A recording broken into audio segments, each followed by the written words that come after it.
Factor है कि रहने वाला है। मुझे नहीं लगता है कि 520-2 पे ज़्यादा चांसेस है। क्या इस साल कंधमाल एंड फुलबाणी कॉलेज खुलेंगे? क्या उड़ीसा में भी रैंक इन्फ्लेशन होगा बाकी स्टेट्स की तरह? क्या रहेगा expected cut off first round of OJEE counselling के लिए? खुलासा हुआ है एक नए स्कैम का। Hello friends, this is Saumya sir, third year MBBS student at SGMCH Puri. Today we will be discussing about the 4 important topics that I have mentioned. So let's start.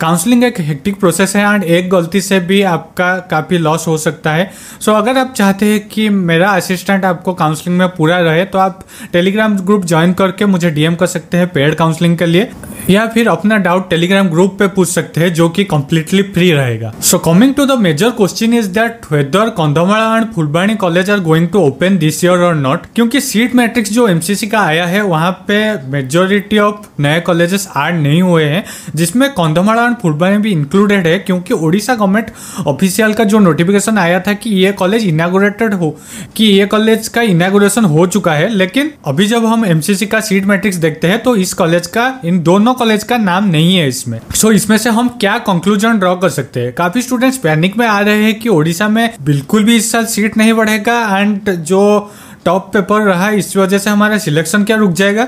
तो मैं आपको बताना चाहूंगा कि ऐसा मुझे जो पर्सनली लगता है कि मैंने लास्ट जो मेरे वीडियोस थे उनमें मैंने प्रेडिक्ट किया था कि 95% to 99% चांस है कि ये दोनों कॉलेज खुल जाएंगे। एंड अभी जब सीट मैट्रिक्स आया है ये दोनों कॉलेज का नाम नहीं है। सो मुझे अभी लगता है कि ये कॉलेज खुलेंगे जरूर, लेकिन अभी जो चांसेस है वो 80% हो गया है। लेकिन पैनिक करने की बिल्कुल जरूरत नहीं है। सेकेंड राउंड में मुझे लगता है कि बिल्कुल ही ये कॉलेज 200 सीट्स के साथ ओपन होगा। एंड जैसा कि मैंने बोला था कि ऑफिशियल इंफॉर्मेशन जो मैं मेरे सोर्सेज से मैंने पता किया है, जाजपुर में 50 सीट्स बढ़ने के चांसेस बहुत कम है। सो हम एक्सपेक्ट कर सकते हैं कि कंधमाल एंड फुलबाणी 100 सीट्स के साथ खुलेंगे सेकेंड राउंड पे। एंड जाजपुर के 50 सीट्स मुझे नहीं लगता है कि इस साल बढ़ेंगे ना। आगे बढ़ने से पहले मैं आपको रिक्वेस्ट करूंगा कि वीडियो पे एक लाइक दबाइए एंड चैनल को सब्सक्राइब कीजिए, क्योंकि हर राउंड का वीडियो इस चैनल पे आने वाला है एंड आपको काफी मदद मिलेगा नीट काउंसलिंग में। अगर आप चैनल को सब्सक्राइब करके रखते हैं, आप कोई बड़ी गलती करने से बच सकते हैं इस चैनल को सब्सक्राइब करके। सो सब्सक्राइब करके रखिएगा। Now coming to a smaller important topic, often I speak that it is a very important topic, let's discuss about a very important topic, but now let's come to a small topic. Majority of the students are in a panic state that why we are not getting the verification email. तो इतना कहना चाहूंगा कि ये एक manual process है। आपने registration कर दिया तो आपका रिस्पॉन्सिबिलिटी खत्म हो गया है। अभी वो ओजेई वालों का रिस्पॉन्सिबिलिटी है आपको वेरिफिकेशन करके आपका प्रोफाइल आपको मेल भेजना। सो इसके लिए आप टेंशन मत लीजिए। एंड ग्रुप पे मैं देख रहा हूँ कि बहुत सारे स्टूडेंट्स अननेसेसरी चीजें डिस्कस करके पैनिक कर रहे हैं कि इन्फ्लेशन हो जाएगा, उस स्टेट में हुआ है, इस स्टेट में भी हो जाएगा। हालांकि मैं इन्फ्लेशन पे डिटेल में इस वीडियो में बात करूंगा आगे। अभी जो रैंक AIR सिक्योर किए हैं 33K के अराउंड, मैं इतना आपको बोलना चाहूंगा कि किसी भी ग्रुप, चाहे वो मेरी ग्रुप भी हो, आपको इधर उधर की बातें नहीं सुनना है, क्योंकि टेलीग्राम आईडी बनाने में कितना टाइम लगता है। एक नंबर लो, कोई भी नाम दे दो, एक टेलीग्राम आईडी बनकर रेडी होगा। अगर आप उस टेलीग्राम आईडी का बात सुनकर ही पैनिक करने लगोगे तो वो आपका मार्क का आपके तरफ से ही इंसल्ट है। You are just insulting your marks, your performance and your ability to become a doctor, because आपको अपने ऊपर ना ही कॉन्फिडेंस है, ना ही मेरे ऊपर भरोसा है, ना ही आप कोई भी अच्छे काउंसलर जिनसे आप काउंसलिंग करवा रहे हैं या कोई अच्छा चैनल जो आप यूट्यूब पे फॉलो कर रहे हैं उन पे आपको भरोसा नहीं है। आपको बस इन्फ्लुएंस होना है एक टेलीग्राम आईडी से जिनका अता पता आगे पीछे कुछ भी आपको पता नहीं है। सो वो आपका मर्जी है। मैं तो बार बार बोल रहा हूँ कि कटअप कम जाएगा, लेकिन आप हर दिन मुझे मैसेज करते हैं, इंस्टाग्राम हो गया, व्हाट्सअप हो गया एंड टेलीग्राम हो गया, कि भाई वो टेलीग्राम पे ऐसा बोल रहे हैं तो मार्क कटअप इंक्रीज हो जाएगा। सो अगर आप को ऐसे टेलीग्राम आईडी का बात सुन के इन्फ्लुएंस होना है, पैनिक करना है, आप बेशक कर सकते हैं, क्योंकि जिनका माइंडसेट डॉक्टर बनने का रहता है वो इतना अपने अंदर कॉन्फिडेंस रखना चाहिए कि मैं एक अच्छे यूट्यूब चैनल को फॉलो कर रहा हूँ, उन्होंने बोला है कि कटअप कम जाएगा तो एटलीस्ट मैं काउंसलिंग तक मेरा पैनिक स्टेट को कामनेस में बदलूंगा। एक डॉक्टर की तरह सोचूंगा, ना कि कोई कुछ भी बोल दे मैं इन्फ्लुएंस हो जाएगा। तो जो रास्ते पे चल रहा है उसमें और आप में क्या ही डिफरेंस रह गया। Now coming to a important topic that is the news काम। जैसे कि काफी यूट्यूबर्स ने वीडियो बनाया है कि एमसीसी 2024 का अलॉटमेंट लिस्ट अगर हम देखें तो हम ये देख सकते हैं कि 22 लाख पे एक स्टूडेंट को गवर्नमेंट सीट मिला है। ऐसा एक केस नहीं है, काफी सारे केसेस हैं एंड ये एक बहुत दुखद चीज है कि इतना बड़े लेवल पर स्कैम किया जा रहा है, क्योंकि 22 लाख रैंक पे कोई क्वालिफाई ही नहीं करता नीट का जो क्वालिफिकेशन क्राइटेरिया रहता है, और उसमें भी उसको गवर्नमेंट सीट मिला है। तो 2024 में क्या हुआ है क्या नहीं, कुछ स्टूडेंट्स जो बोल रहे थे कि मैं जानता हूँ वो किस लिए बोल रहे थे, क्योंकि वो उस चीज़ में इन्वॉल्व थे एंड बोल रहे थे कि कोई भी स्कैम नहीं हुआ है। सो अभी उनका आंसर क्या रहेगा, 22 लाख पे क्यों अलॉट हुआ है? कोई आंसर होगा उनके पास? वो तो अभी मुंह उठाकर भी रिप्लाई नहीं दे सकते। सो देखते हैं इस साल क्या होगा। मेरा मतलब आपको पैनिक नहीं करवाना था। और मैं एक चीज़ बोलना चाहूँगा न्यू कॉलेजेस के बारे में भी। देखिए, मैं जो बोलता हूँ एक दिल से ही बोलता हूँ एंड मुझे कोई डर नहीं होता है कि कोई कुछ सुन लेगा, कोई कुछ सोच लेगा।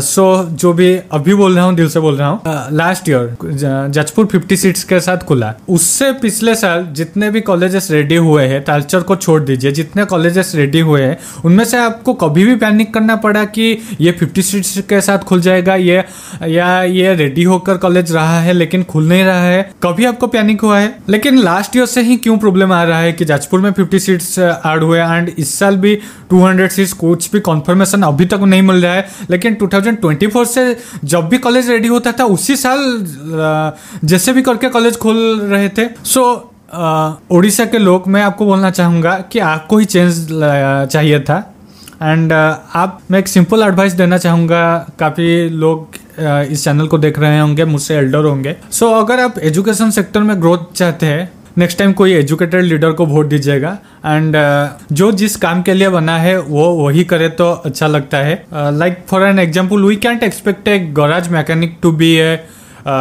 English novelist. सो आप समझ सकते हैं मैं क्या कहना चाहता हूँ। सो नेक्स्ट टाइम देख के अपना डिसीजन लीजिएगा। आपको ही चेंज चाहिए था, आप लोगों ने ही ये गवर्नमेंट लाया है एंड अगर आप अभी ये पैनिक स्टेट में हैं तो आप ये डिजर्व करते हैं। मेरा वर्ड्स आपको हार्श लग सकता है लेकिन चेंज आप लोगों को ही चाहिए था एंड ये चेंज आपको ही एक्सेप्ट करना पड़ेगा। जो भी ये है आपके अच्छे के लिए है, बुरे के लिए है, क्योंकि अच्छा देख देख कर भी लोगों को कुछ लगता है कि काफ़ी अच्छा हो रहा है तो एक चेंज हम लाते हैं और वो चेंज बुरा ही आएगा। अच्छे से आप क्या और चेंज कर लेंगे? बहुत अच्छे आप चले जाएंगे। कोई भी यहाँ पे बहुत अच्छा नहीं होता है पॉलिटिक्स में स्पेशली। सो अच्छे से अगर आप चेंज देख रहे हैं तो बुरे की तरफ जाओगे एंड अभी आप क्लियरली सिचुएशन को देख सकते हैं। 2024 से 25 नीट मार्क्स हो, काउंसलिंग हो, कितना दिक्कत आ रहा है एंड आगे क्या होगा कुछ भी पता नहीं। So it's up to you, your decision. चलते हैं रैंक इन्फ्लेशन की तरह। मुझे रैंक इन्फ्लेशन को समझाने से पहले मैं उन स्टूडेंट्स को ये पूछना चाहूँगा कि क्या आप लोगों ने मैथ्स को अपना सब्जेक्ट में लिया था कि नहीं? अगर दूसरे स्टेट्स पे रैंक इन्फ्लेशन हो रहा है तो उड़ीसा का रैंक इन्फ्लेशन का स्टेटस क्या रहेगा? आप सिंपली बताइए। इतना सिंपल चीज़ें भी मुझे आकर यहाँ समझाना पड़ रहा है क्योंकि आप लोगों का क्वेश्चन है। अभी एक सिंपल चीज़ समझिए, 30,000 रैंक आता है, 30,000 स्टूडेंट्स, आपका AIR 30,000 आया है, मतलब क्या है? 30,000 स्टूडेंट्स आपसे ऊपर ऑल इंडिया में स्कोर किए हैं। मान लीजिए राजस्थान का रैंक इन्फ्लेशन हो गया है तो क्या हुआ? 7,000, मान लीजिए लास्ट ईयर 5,000 स्टूडेंट्स 30K के ऊपर थे, इस साल 7,000 स्टूडेंट्स 30K के ऊपर है। वैसे मान लीजिए हमारा महाराष्ट्र में लास्ट ईयर 6,000 स्टूडेंट्स 30K के ऊपर थे, इस साल मान लीजिए 8K के स्टूडेंट्स ऊपर थे। आप सारे स्टेट्स जितना भी निकला है उसको ऐड कर दीजिए एंड 30K से माइनस कर दीजिए। आप समझ सकते हैं कि जैसे वो नंबर 30K के ऊपर दूसरे स्टेट्स में बढ़े वैसे ही उड़ीसा में वो नंबर कम होगा, क्योंकि टोटल तो हमें 30K ही पकड़ के चलना है ना। इधर अगर बढ़ता है इधर कम होता है, इसमें इतना क्या पैनिक करना है कि आप लोगों ने इंस्टाग्राम ही फुल कर दिया कि भाई रैंक इन्फ्लेशन हो रहा है, रैंक इन्फ्लेशन हो रहा है। इतना सिंपल मैथ्स भी आप नहीं समझ रहे हैं। देखिए, इस चीज से मुझे दर्द होता है कि जिसका सिलेक्शन होने भी वाला वाला है, आप लोग उसको पैनिक करके उसको डीमोटिवेट कर रहे हैं। आप ऐसा करके मत सोचिए कि आप हाई मार्क रखे हैं इसलिए आपके ऊपर वो इफेक्ट नहीं पड़ेगा। ऐसा पैनिक करवा के आप जो all India students all India quota में एडमिशन लेने वाले थे, आप उनको रोक रहे हैं। मान लीजिए आपका 7000 रैंक है, आप पैनिक करवा रहे हैं। पैनिक करने पे और क्या होगा, जो 100 स्टूडेंट्स हमारे, मान लीजिए आपका रैंक 7000 है, आप इससे भी एक्सपेक्ट कर रहे हैं, इसलिए आप पैनिक क्रिएट करवा रहे हैं कि रैंक इन्फ्लेशन हो जाएगा, मेरा तो 7K है, मैं तो सेफ हूं। लेकिन कर्मा आकर आपको हिट करेगा। कैसे हिट करेगा, मैं आपको लाइव एग्जांपल से बताता हूं। आपने 7K आपका रैंक रखा है, इसलिए आपने दूसरों को पैनिक करवा लिया। जो ऑल इंडिया स्टूडेंट्स आपके ऊपर मार्क रखे हैं, मान लीजिए 1000 रैंक रखे, 2000 रैंक रखे, उनको एसीबी चाहिए, वो ऑल इंडिया कोटा से एसीबी लेते हैं। लेकिन आपके इस पैनिक स्टेट से वो क्या करेंगे कि स्टेट पे एसीबी लेंगे, फिर आप 7K पे कहाँ जाओगे, आप MKCG में जाओगे 7K पे। सो आप ये मत सोचिएगा कि 33 रैंक जिन्होंने स्कोर किया है उनको आप पैनिक करवा के कोई बहुत बड़ा काम कर रहे हैं क्योंकि आपका अच्छा रैंक रहा है। अगर ये गलत चीजें आप करोगे, आप भी उसमें फंसने वाले हो। आपने जितना भी रैंक स्कोर किया हो, जितना भी मार्क्स स्कोर किया हो, stay humble, you are going to become a doctor, think about you and for others also. अगर आप किसी का अच्छा नहीं कर सकते, किसी का बुरा मत कीजिएगा। एंड आशा करता हूँ कि सिंपल मैथ आप अभी समझ पा रहे होंगे कि 30K स्टूडेंट्स टोटल है, तो दूसरे स्टेट्स में बढ़ते हैं तो किसी स्टेट में तो कम होंगे। उड़ीसा का रिजल्ट तो आज तक ऐसा नहीं हुआ कि हमारा महाराष्ट्र से अच्छा चला गया हो रिजल्ट, या यूपी से अच्छा चला गया हो, तो रैंक इन्फ्लेशन उड़ीसा में कैसे हो सकता है। Generally I am a very cool and composed guy, I am a very humble guy, coming to YouTube and speaking the necessary things, and I don't care whoever does what। And लोग बोलते हैं कि तुम counselling करवा रहे हो तो politics की तरह न्यूट्रल रहना चाहिए। मैं किस चीज़ का काउंसलिंग करवा रहा हूँ, आपका नीट का काउंसलिंग करवा रहा हूँ, एंड मेडिकल फील्ड में आपका काउंसलिंग करवा रहा हूँ, आपका काउंसलिंग में मदद कर रहा हूँ। सो अगर मेडिकल फील्ड में कोई भी आकर XYZ पार्टी हो, कोई भी आकर अगर मेडिकल फील्ड या मेडिकल फील्ड के काउंसलिंग में दिक्कत डालता है, तो मैं उसके अगेंस्ट बोलने में ऐसा नहीं देखूंगा कि वो कौन है, किस पार्टी से है। वो जो कोई भी होगा मैं वो बोलूँगा। जब SGS कोटा लगाया था उस टाइम भी मैंने बोला था जो कमेंट था, एंड अभी जब सीट नहीं बढ़ पा रहा है तो मैं बोल रहा हूँ। एंड ये जो बेकार की रैंक इन्फ्लेशन की चीज़ें चल रहा है, इसके बारे में मैं बोल रहा हूँ क्योंकि I think of students, and the students those who are trusting me are my younger brothers and sister, and I want to care for them as a elder brother।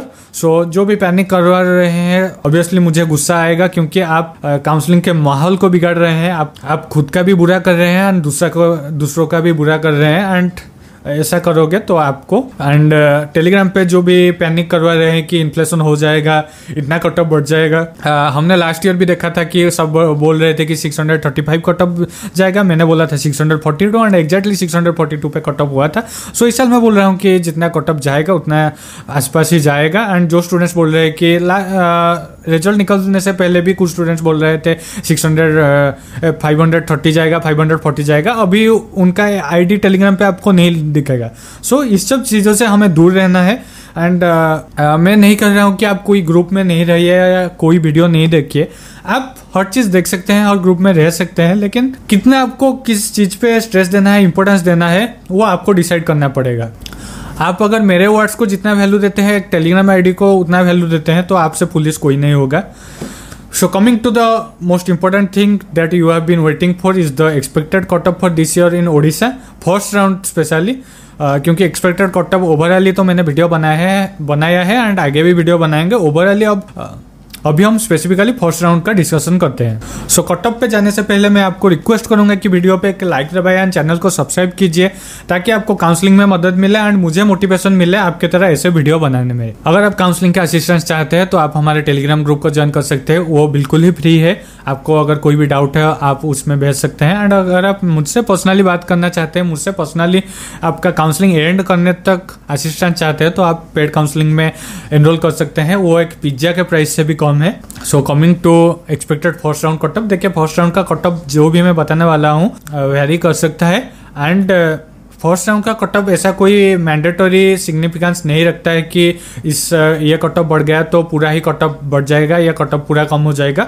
वो बहुत फ्लक्चुएट हो सकता है, लेकिन मैं एक्सपेक्ट कर रहा हूँ कि जो मैं बता रहा हूँ उतना ही जाएगा first round. So first round पे जिनका भी सिलेक्शन नहीं होता है तो आपको बिल्कुल भी पैनिक नहीं करना है। आप ओवरऑल कट ऑफ वीडियो मेरा जाकर देख सकते हैं।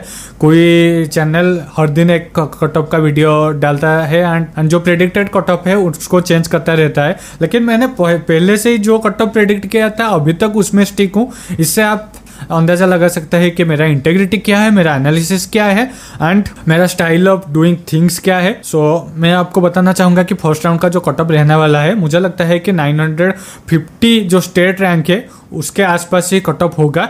अगर ये चीज़ डाउन जाता है तो हम स्टूडेंट्स को ज़्यादा से ज़्यादा रिक्वेस्ट करेंगे कि जो हाई रैंक वाले हैं वो ऑल इंडिया से सीट अलॉटमेंट ले, क्योंकि इस साल एमसीसी का काउंसलिंग पहले हो रहा है ओजेई से। सो हम एक्सपेक्ट कर सकते हैं कि 950 के ऊपर भी जा सकता है, 960 या 970 के आसपास जा सकता है फर्स्ट राउंड का कट ऑफ। एंड ये जितना ऊपर जाएगा, 950 से ऊपर जाएगा, आपके लिए ही अच्छा है, क्योंकि सेकंड राउंड पे कट ऑफ कम होने का उतना ही चांसेस है। सो इस रैंक पे हम मान सकते हैं कि 30 to 31,000 जो AIR है उनको सीट अलॉट होगा। जो मार्क्स हम एक्सपेक्ट कर रहे हैं कि फर्स्ट राउंड का कट ऑफ होने वाला है वो रहने वाला है 520 ±2 हम पकड़ कर चलते हैं, क्योंकि टू बी वेरी स्पेसिफिक मैं ±2 का ही डिफरेंस लेकर चल रहा हूँ। जो फर्स्ट राउंड का मैं कट ऑफ बता रहा हूँ तो मुझे लगता है कि ये 521 के आसपास मेजोरिटी फैक्टर है कि रहने वाला है। मुझे नहीं लगता है कि 520 -2 पे ज़्यादा चांसेस है, 520 -5 पे ज़्यादा चांसेस है वो सेकेंड राउंड पे होगा या थर्ड राउंड पे होगा, लेकिन फर्स्ट राउंड पे मुझे लगता है कि 521 के आसपास ही कट ऑफ रहेगा। प्रेडिक्शन रहेगा कि 520 ±2 एंड यही था। आशा करता हूँ कि वीडियो आपको पसंद आया होगा, आपका सारा डाउट्स क्लियर हुआ होगा। अगर आपका कोई भी डाउट होता है तो आप कमेंट सेक्शन में पूछ सकते हैं, इंस्टाग्राम पे DM कर सकते हैं या टेलीग्राम ग्रुप पे आप मैसेज कर सकते हैं। टेलीग्राम ग्रुप को आप ज्वाइन करके ही रखिएगा, क्योंकि आपको काफ़ी इंफॉर्मेटिव चीज़ें वहाँ पे मिलने वाला है। एंड अगर आप चाहते हैं तो जल्दी ही मिलेंगे नए वीडियो पे। Thank you.